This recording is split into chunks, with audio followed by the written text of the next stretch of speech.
What's up, friends? Welcome to my channel where we're doing music covers, original music, album reviews, song reviews, little social commentary here and there, whatever the day calls for.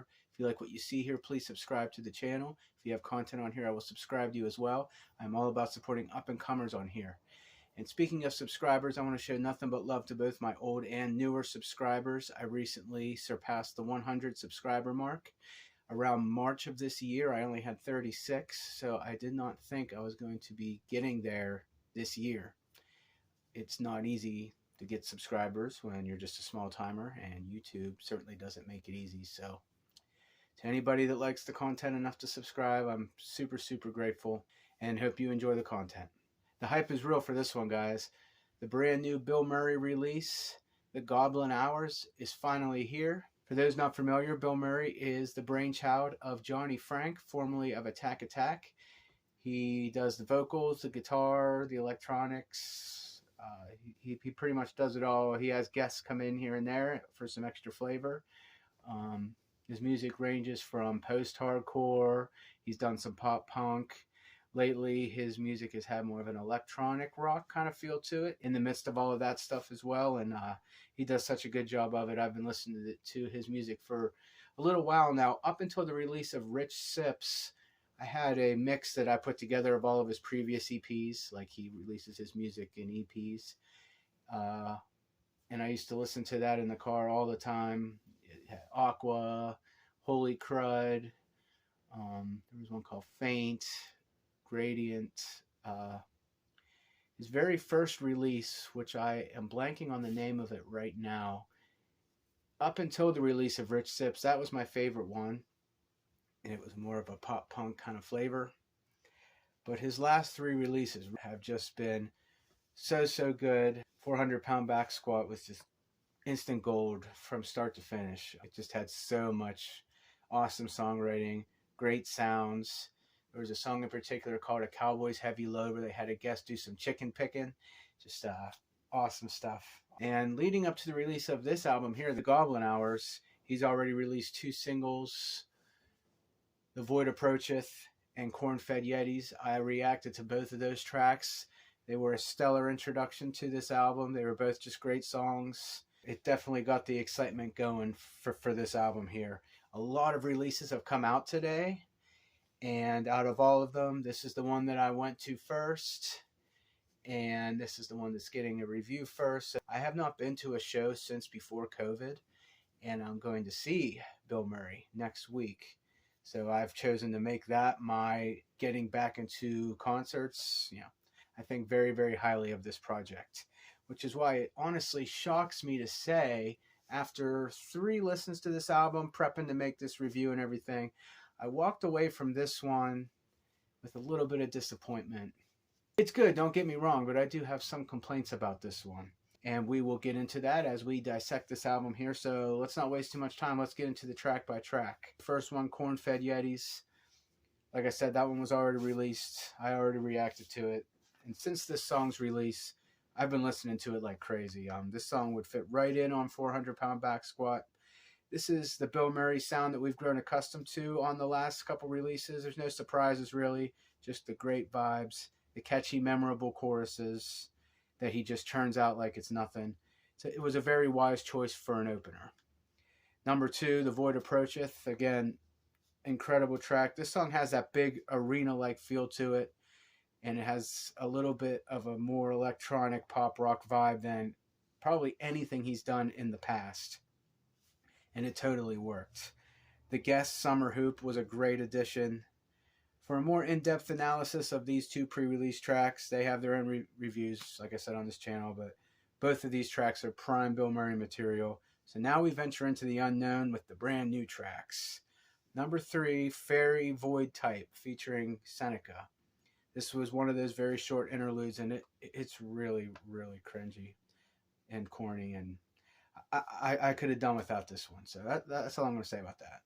Moving on. Number 4, Muscle Bound Denizen, featuring Shorel. Every single one of these songs has a feature, usually a female feature of somebody that must be really underground, because I've never heard of any of these. But yeah, every song has a feature.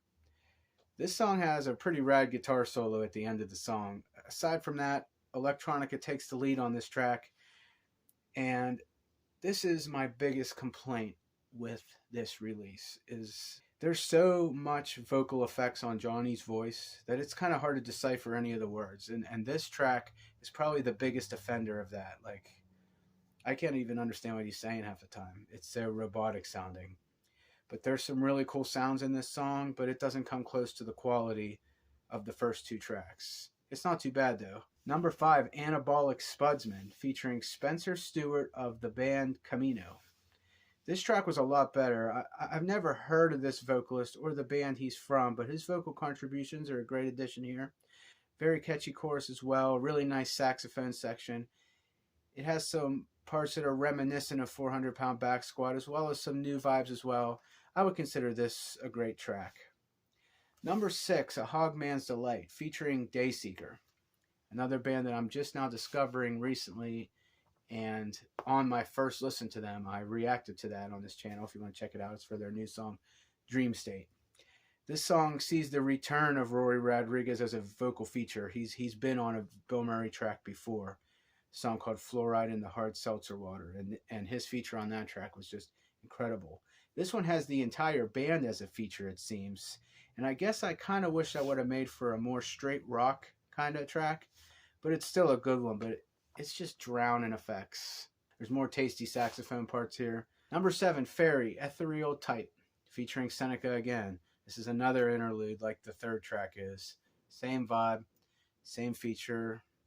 Not as cringy as the other one, but it's still pretty pointlessly overdramatic. And probably every time I do listen to this record, I'm going to skip these interludes. I didn't really care for them. Number 8, Vascular Demigoth, featuring Laura L. This one was kind of fillerish. It didn't do a whole lot to excite me on the first couple listens. It features a lot of things that he's done before, but has been done better in other songs. Nothing really stood out to me here. This one is just kind of there. Maybe it'll grow on me later. The guest vocalist is good, but after hearing what Summer Hoop brought to The Void Approacheth, it's just not even close. Out of all the tracks thus far in this album, this is the one that I really had trouble keeping my full attention on. It really is just kind of fillerish. And there wasn't any kind of songs that felt that way on any of the last 3 releases. Number 9, Swamp Creature, The Fire Breather, featuring N Rose. How's he wrapping this thing up? I enjoyed the odd timing of this song, and the hook of the song employs great use of the guest vocalist alongside Johnny. This one's a huge step up from the previous track. I love the keyboard solo on this, and I also like that this one had a bit less effects on the vocals. It ends very abruptly, very abruptly. And I was kind of hoping we were going to close this thing out with a rock track. That rock track just kind of never comes on this thing. But it is one of the better songs on this album. And just as I'm kind of getting into the vibe of it, it just kind of ends. It doesn't come close to the closers on his last 3 releases. However, there's some cool stuff here to appreciate.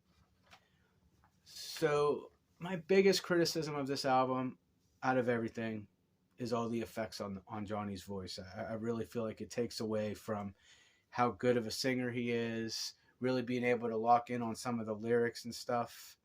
The same thing with there being a feature in every single song. I kind of feel like that takes the attention away from Johnny's skill, even though, most of these features were good. The one in the interlude was the only one I really didn't like at all, but out of all the features, Summer Hoop took the cake. And, the 2 songs that he released prior to this album were very wise choices because, in my opinion, I don't think any of the other tracks come close to those 2.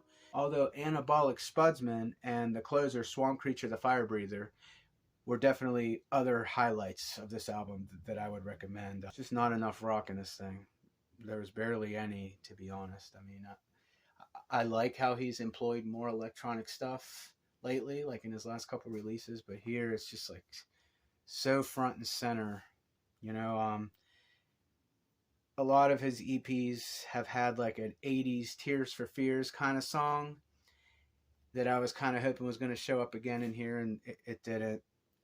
I was hoping for another one of those like borderline country feel kind of songs with the chicken picking, like the Cowboys Heavy Load, and that didn't show up either. I'm not a fan of country music, but the way he employs it, I kind of like it because it doesn't take itself too seriously. But there's definitely some positive things to say here.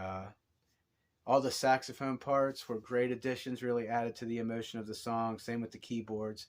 Feel good vibes are here. And you can definitely tell that a lot of work was put into this project. And, he's gotten a lot of praise over this project.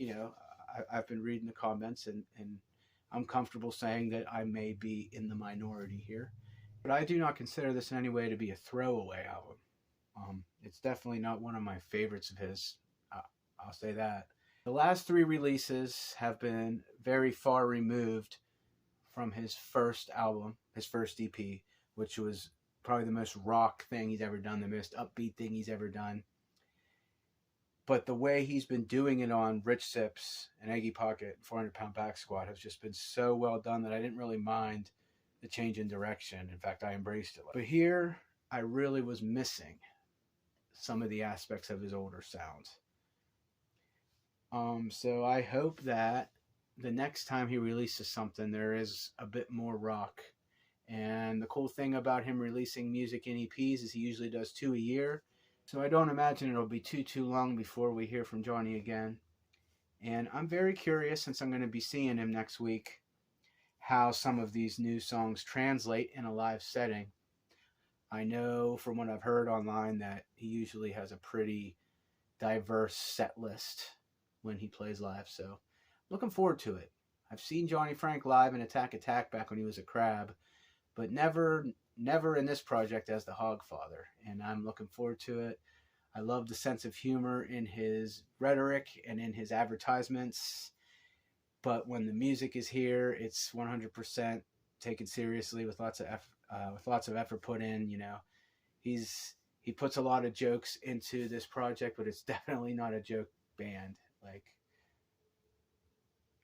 when he was in Attack Attack, I had no idea he was capable of doing all this kind of stuff by himself. So, yeah, I'm going to give this release a 7 out of 10. It's definitely not my favorite Bilmuri release, and it definitely left me wanting more. But for how often he puts music out,